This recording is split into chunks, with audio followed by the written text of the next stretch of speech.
आजरा तालुक्यातील काँग्रेसचे कार्यकर्ते उत्तम देसाई यांची आजरा तालुका उपाध्यक्षपदी निवड करण्यात आली। विधान परिषदेतील काँग्रेसचे गटनेते आमदार सतेज पाटील यांच्या हस्ते देसाई यांना निवडीचं पत्र देण्यात आलं। यावेळी बोलताना आमदार पाटील यांनी काँग्रेसचा विचार सोडून कैलासवासी श्रीपतराव देसाई कुटुंबियांनी कधीही दुसरा विचार केला नसल्याचं सांगितलं।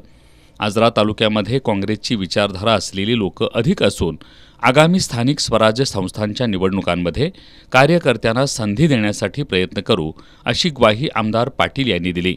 राजकारणात हार जीत होत असते, मात्र राजकारणात लढाई थांबवून चालत नसते। युवकांना रोजगार नाही, महागाई वाढली आहे, हे मुद्दे बाजूला जात आहेत।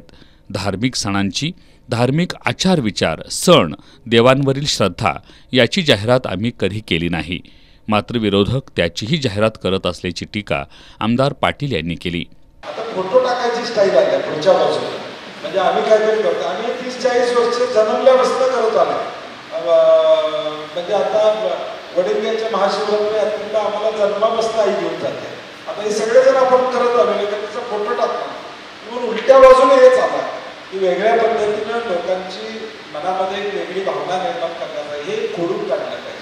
ह्या गोष्टी आपण त्यांना समजावून सांगितल्या पाहिजे की आपण तिथून हे करत आलेलोच आहे, काही करत आलेलो नाही असं विषय नाही।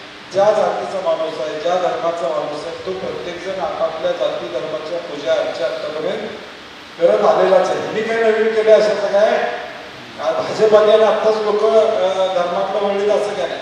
आम्ही सकाळी उठताना पाय पडतो का नाही देवाला? पाय पडतो ना आपण देवाला, सगळी देवाला पाय पडतो, मी घरात पाय पडतो। उत्तम देसाई यांनी आजरा तालुक्यामध्ये काँग्रेसला बळकटी देण्यासाठी आगामी काळात आपण प्रयत्न करणार असल्याचं सांगितलं। यावेळी बाजार समितीचे माजी संचालक सचिन घोरपडे, नेताजी पाटील आदींनी मनोगत व्यक्त केली। याप्रसंगी देवकांडगावचे सरपंच सुनील देसाई, उचंगी सरपंच पांडुरंग देसाई, संदीप चौडणकर, युसुफ मुल्ला, आनंदा कदम यांच्यासह तालुक्यातील कार्यकर्ते उपस्थित होते।